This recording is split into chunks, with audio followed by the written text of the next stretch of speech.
Meus irmãos e minhas irmãs, Jesus nos abençoe. Que Ele continue sendo o caminho por onde devem trilhar os nossos pés. Ninguém antes dele e ninguém depois dele. Jesus foi e continua sendo o maior mestre de todos os tempos. Um pedagogo inigualável, portador de profundos conhecimentos, espírito mais elevado que colocou os pés em nossa terra. Como diz o evangelista João, o Verbo que se fez carne e habitou entre nós. Evidentemente que Jesus de Nazaré, com o conhecimento que ele possui, ele poderia, há 2000 anos, utilizar-se de um verbo rebuscado, falar palavras difíceis, mostrar através da oratória todo o seu conhecimento e deslumbrar as pessoas. Entretanto, ele não queria deslumbrar. Ele queria conquistar o coração das pessoas. Ele queria que a criatura humana pudesse edificar o reino de Deus no próprio coração. E como pedagogo inigualável, ele escolheu falar em parábolas, porque era o coração que ele queria atingir. Mas ele não contava apenas histórias, não. Ele tinha uma metodologia. Ele falava daquilo que o povo conhecia. Então, se ele fosse falar para os pescadores, ele ia falar das redes, dos peixes, do mar. Falando para agricultores, ele ia falar da semente, do grão de mostarda, do trigo, do joio. Falando para homens do comércio, ele falaria dos talentos, das dracmas. E hoje nós vamos falar sobre uma das suas parábolas. E olha que foram mais de 30 parábolas. A parábola da candeia, tendo como livro base Parábolas e Ensinos de Jesus, de Caibá Schutel. Então nós vamos pedir aos irmãos a permissão só para ler a citação do Evangelho que faz Caibá Schutel, do Evangelho de Lucas e do Evangelho de Marcos. Diz assim o Evangelho de Lucas no capítulo 8, versículo 16 a 18. Ninguém, pois, depois de acender uma candeia, a cobre com um vaso ou a põe debaixo de uma cama. Pelo contrário, coloca-a sobre um velador, a fim de que todos os que entram vejam a luz. Porque não há coisa oculta que não venha a ser manifesta, nem coisa secreta que se não haja de saber e vir à luz. Vede, pois, como ouvis, porque o que tiver se lhe há dado, e ao que não tiver, até aquilo que pensa ter, se lhe há tirado. Isso é o Evangelho de Lucas. No Evangelho de Marcos está assim: e continuou Jesus: porventura vem a candeia para se pôr debaixo do módio ou debaixo da cama? Não é antes para se colocar no velador? Porque nada está oculto senão para ser manifesto. E nada vos foi escondido senão para ser divulgado. Se alguém tem ouvidos de ouvir, ouça. Também lhes disse: atentai no que ouvis, à medida de que usais, dessa usarão convosco. E ainda se vos acrescentará, pois ao que tem, ser-lhe-á dado. E ao que não tem, até o que pensa ter, ser-lhe-á tirado. A candeia, essa parábola, é uma parábola muito significativa, porque a candeia nos traz a luz. E a luz é indispensável à vida. Tanto a vida material como a vida espiritual. Nós lembramos que em determinado momento Jesus disse: vós sois a luz do mundo. Vós sois o sal da terra. E o sal, ele serve para salgar e para conservar.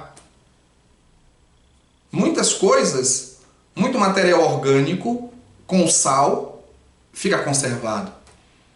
Como o sal serve para salgar e conservar, a luz serve para iluminar e serve também para os fenômenos da vida. Imaginemos 10 dias sem o sol. 10 dias sem a luz do sol. Os vegetais não suportariam e morreriam. Os animais, aqueles que se alimentam de vegetais, morreriam. Toda a cadeia alimentar estaria morrendo. E a vida se extinguiria na terra. Então, a luz, ela ilumina, e em termos de terra, de sol, dá a vida, proporciona a vida. Espiritualmente falando, a luz do conhecimento, a luz da verdade, a luz da sabedoria. Sem essa luz, nós, espíritos, estamos atordoados, perdidos. Em vários momentos do Evangelho, Jesus fala sobre a luz. Tem um momento que ele diz que os olhos são a candeia do corpo. E se os olhos são iluminados e veem a luz, todo o corpo está iluminado. Entretanto, se os olhos que é para ter a luz estão em trevas, quão grande serão essas trevas? Então a luz, ela é importante na vida material e ela é importante na vida espiritual. E Jesus disse: de que adianta acender essa luz e colocá-la debaixo do módio, debaixo da cama, debaixo do alqueire? É como se nós não tivéssemos a luz.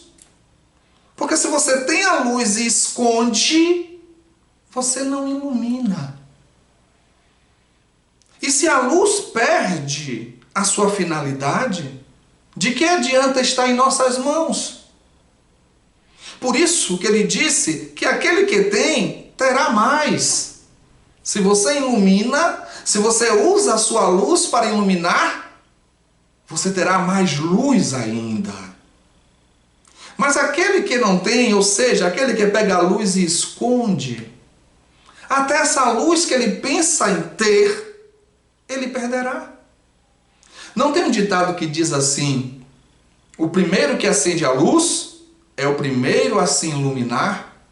Ora, se você está com a candeia, se você está com a luz e você coloca ela debaixo do alqueire, debaixo da cama, você deixou de iluminar os outros, mas também ficou na escuridão. Olha que coisa. À medida que você dá a luz, você se ilumina.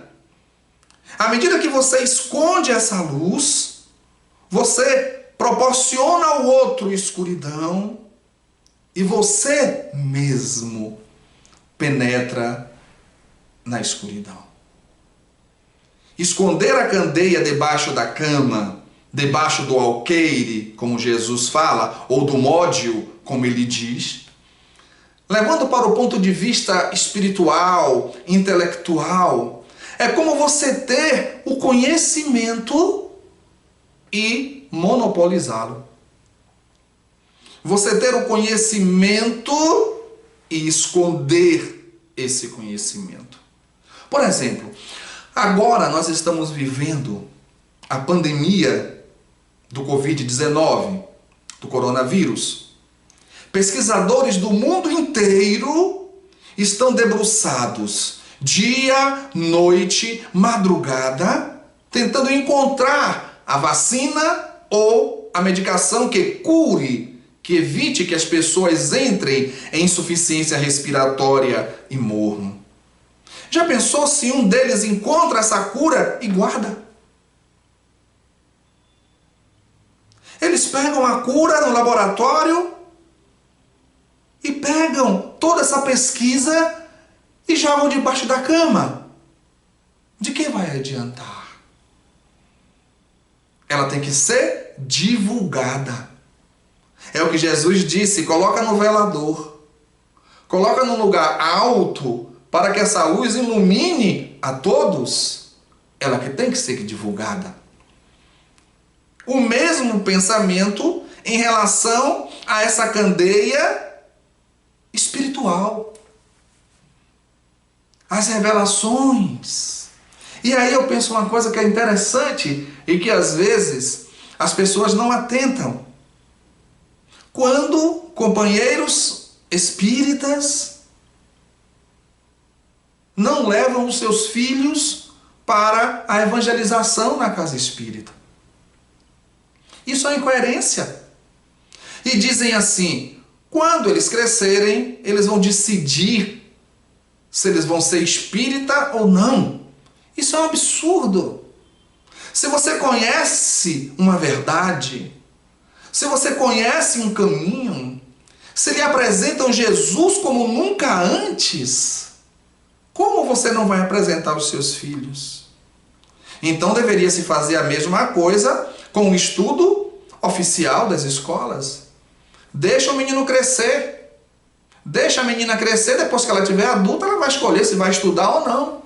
Se vai para a escola ou não. E como é que a gente faz? A gente faz isso? Não. Levamos o nosso filho para a escola. Quando ele tiver adulto, se ele não quiser continuar os estudos, fazer faculdade, é uma decisão dele.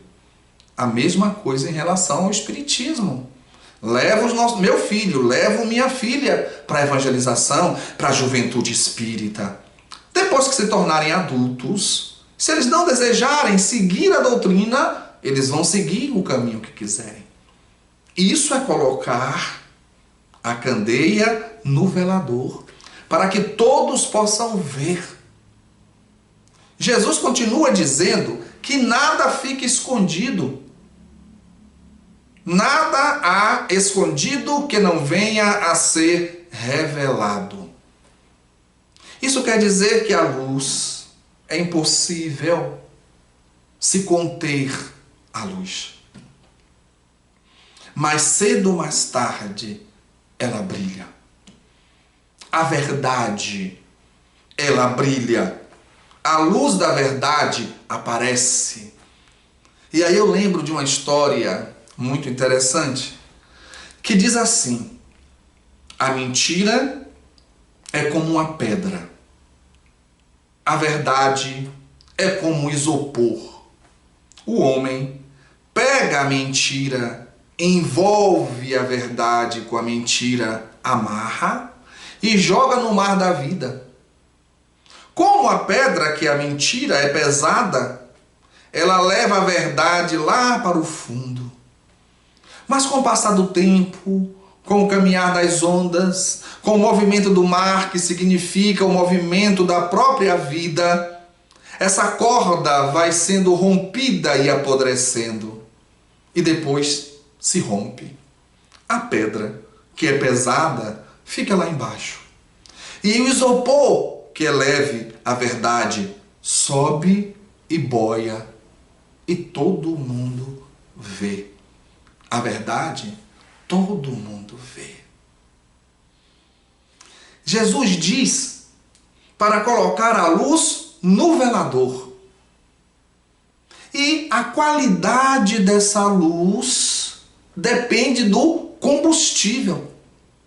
Claro, naquele tempo era azeite, né? Era com um tipo de óleo que se acendia, né? O tição do fifó, como se chama aqui no Brasil, né? Que na realidade é candeeiro, também chama-se aqui no Brasil, depende das regiões, mas naquela época era candeia.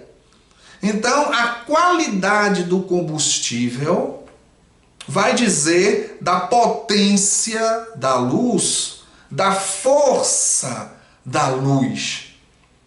Quanto melhor o combustível, mais forte a luz. E qual é esse combustível em relação a nós? O conhecimento é um combustível. A fé é um combustível. O discernimento é um combustível. O bom senso é um combustível. A caridade, a solidariedade são combustíveis. Mas todos eles são alimentados por um combustível muito maior. O maior de todos os combustíveis. O amor. O amor é o maior de todos os combustíveis. Foi por amor que Deus construiu o universo. Foi por amor que Deus construiu os astros. E Deus construiu cada um de nós. O interessante, meus irmãos e minhas irmãs, é não esquecer que toda luz é importante. Toda luz é importante. Quando você olha à noite, numa noite de primavera, um céu sem nuvens. Quando você olha para o céu, você vê miríades de estrelas, não é? É lindo. Elas parecem diamantes incrustados na abóbada celeste. Um zimbório maravilhoso, não é verdade? E lá vocês podem enxergar estrelas que brilham mais e estrelas que brilham menos. Seja pela distância em relação à Terra, seja pela própria magnitude da estrela, mas todas brilham. Todas.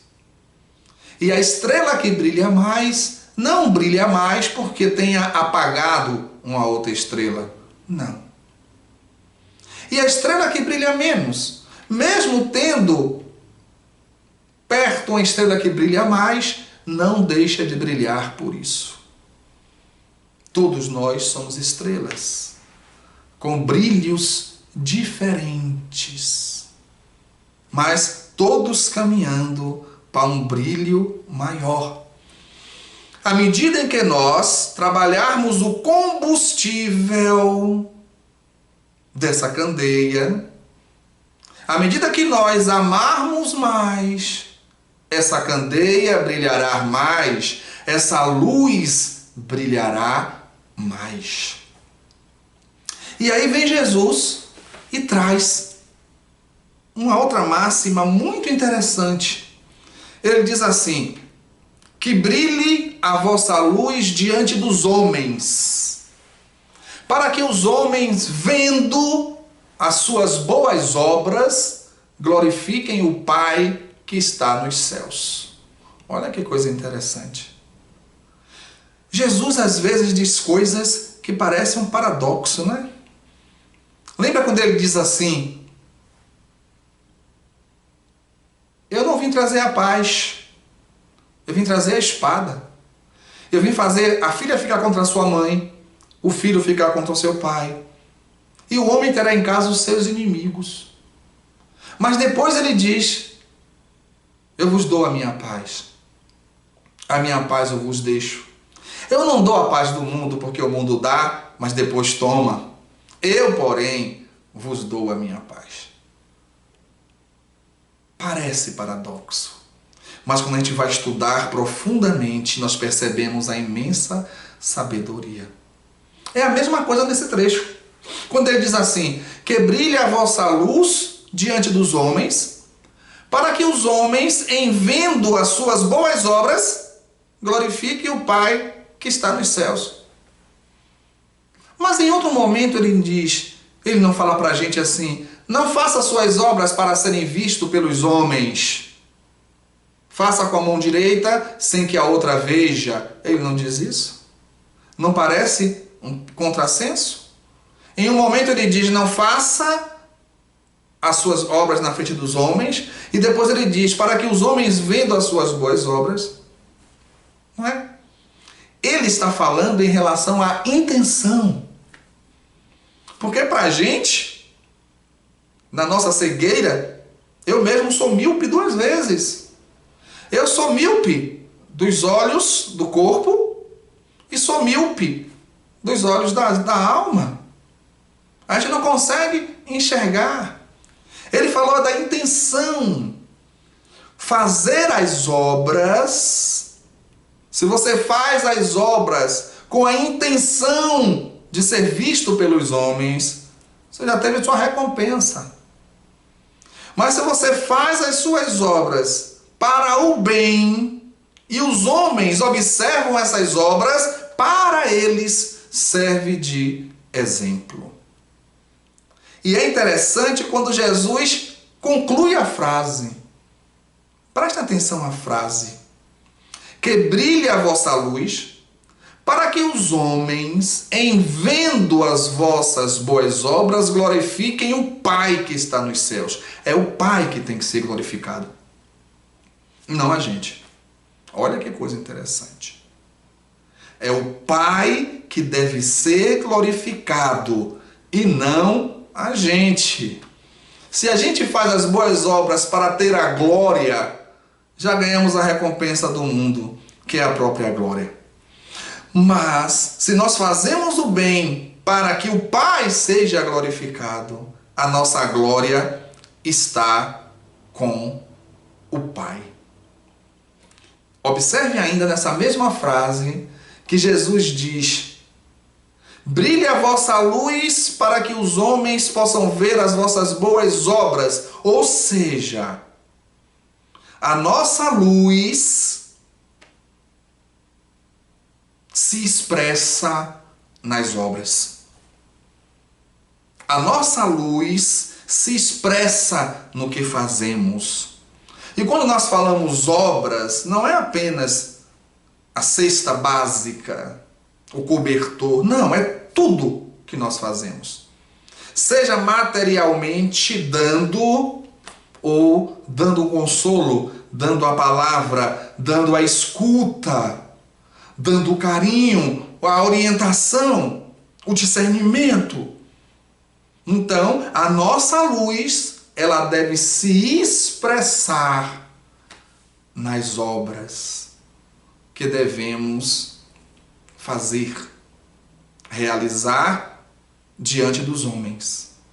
Não para a nossa glória, mas para que nosso Pai possa ser glorificado.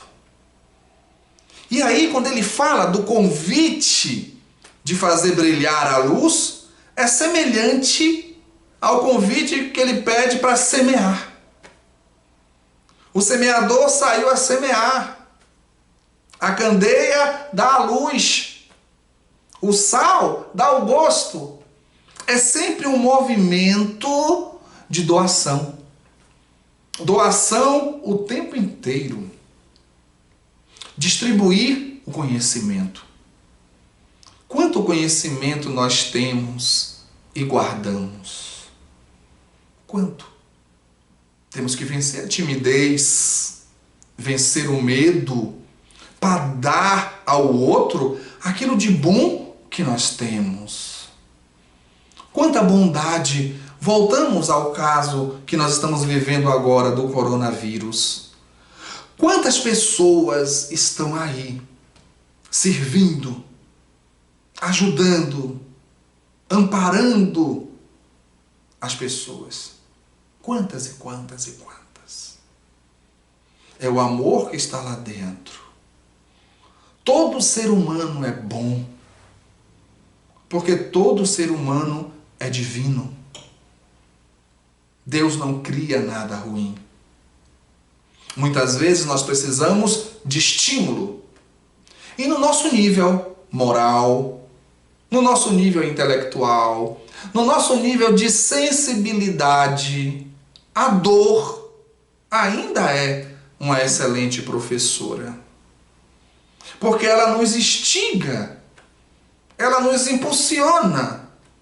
A dor nos tira da zona de conforto, nos convidando a fazer com que essa luz possa brilhar. Não existe ninguém tão bom na terra que não caia, que não cometa erros. E não existe ninguém tão ruim na terra que não seja capaz de fazer o bem, de amar e de servir.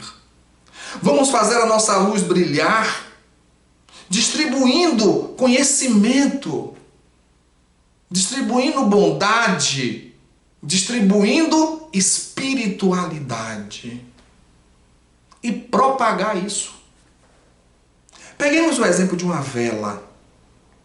Se você acende uma vela, essa vela vai aos poucos, né? O fogo vai consumindo a cera da vela. E ela vai diminuindo. Mas se você pega essa vela que você acendeu e acende outra vela, e acende outra vela, e acende outra vela, e sai acendendo velas, e acendendo velas, e acendendo velas, o que vai acontecer com a luz? Ela vai se multiplicar. Ela vai se propagar. Se você guardou essa luz, essa vela só para você, ela vai descendo, vai chegar um momento que vai fazer tss, e vai se apagar na própria cera. Mas se você propaga, e outro propaga, e outro propaga, e outro propaga, essa luz vai iluminar o mundo inteiro. Meus irmãos, meus queridos irmãos, minhas queridas irmãs, nesse momento que nós não temos condições de estarmos juntos nas palestras e a fazemos através do vídeo, através da videoconferência, através das lives ou gravando, é um momento de grande reflexão para todos nós. É um momento de aprendizado que nós temos que aproveitar. Porque as pandemias sempre existiram. Na Idade Média, a peste.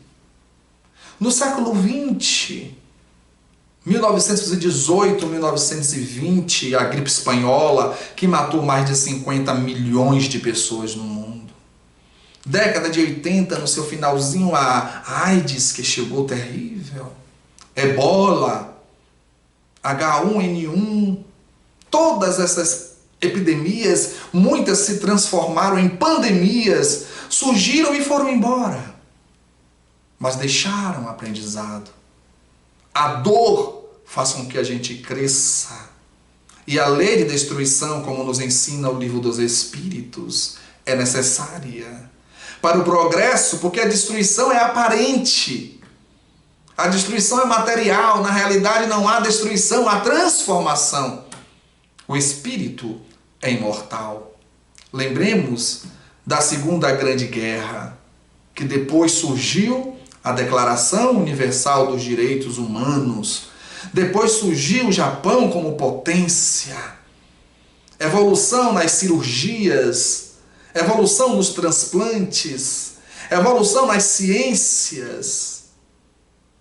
E acreditamos nós que o coronavírus é para que tenhamos uma revolução nas relações. Na relação do ser para consigo, na relação do ser para o com outro, na relação entre as nações, para que possamos perceber que o poder não é tão sólido como parece, que fisicamente temos que analisar a nossa finitude, que não é uma possibilidade, é uma certeza. E aí lembramos que lá no orfanato, uma das cuidadoras disse: seu Cláudio, com essa pandemia, será que eu vou morrer? Eu digo: olha, que você vai morrer, vai. Não sei se vai ser agora nessa leva, mas você vai morrer. Porque a gente coloca a morte como se fosse uma possibilidade. A morte não é uma possibilidade. A morte física é uma fatalidade. Ela vai acontecer. Não importa quando, mas ela vai acontecer. Então, nós temos que perceber esse momento como uma grande oportunidade de crescimento. Toda mudança é precedida por uma crise.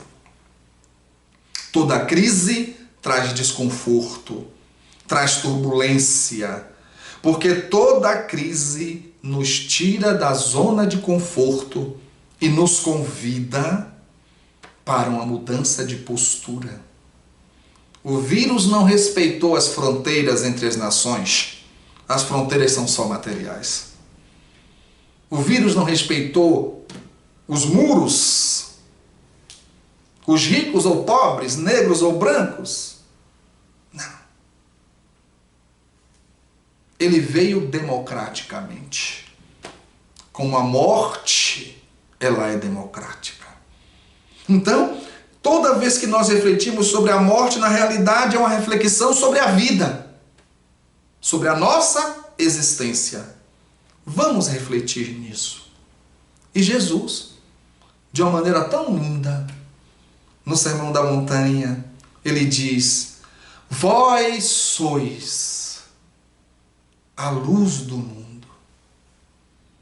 Não se pode esconder uma cidade edificada sobre uma montanha, nem se pode acender a candeia e colocá-la debaixo do alqueire.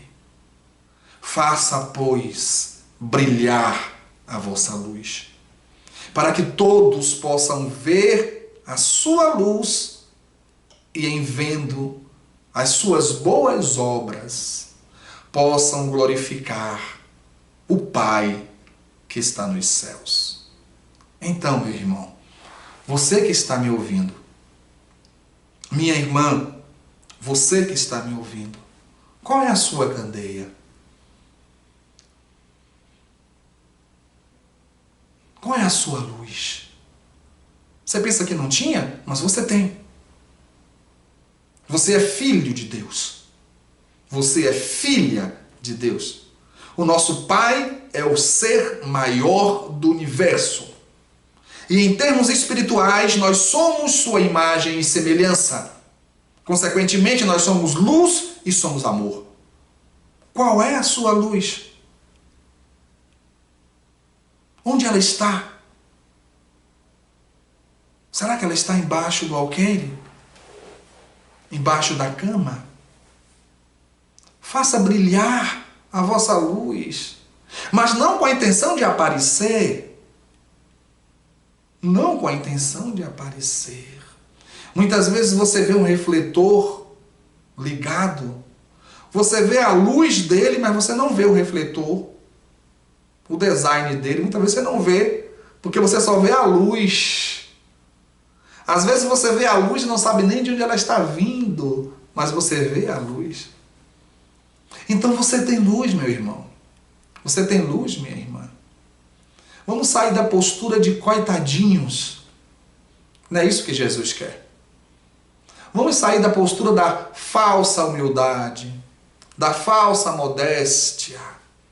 Vamos fazer essa luz em nós brilhar, para que possa iluminar a todas as pessoas, iluminar a gente também. Eu queria fazer um convite a vocês. No dia 1º de dezembro de 2019, nós lançamos o nosso canal no YouTube. O canal Caminho Luminoso. Não é luminoso, não é com L no início. É com N. N de nós. Caminho Luminoso.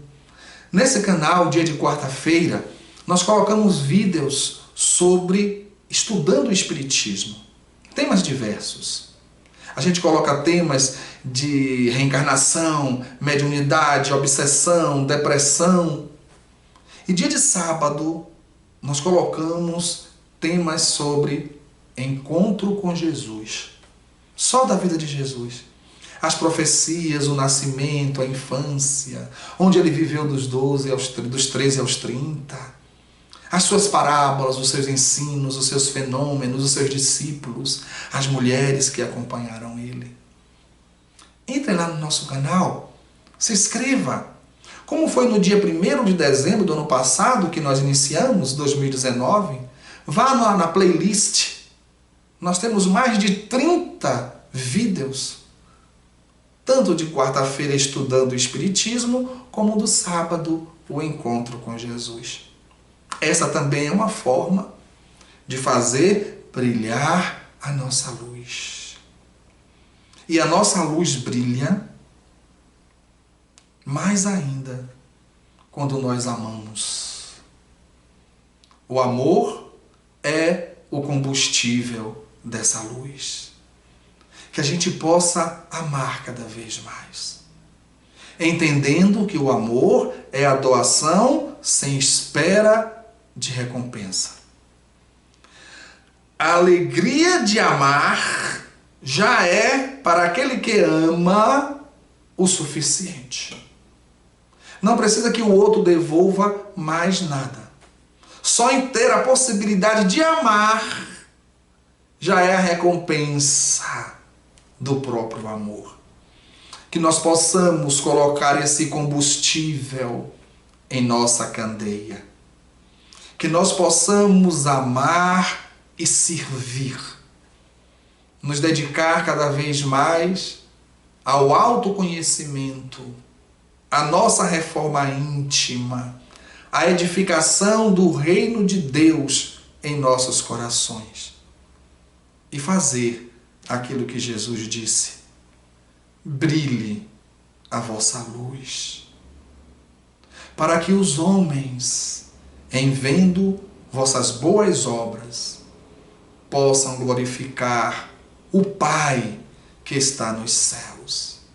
Porque não adianta acender a candeia e colocá-la debaixo do alqueire, debaixo da cama, debaixo do módio, porque não vai iluminar ninguém, nem a você que acendeu a candeia.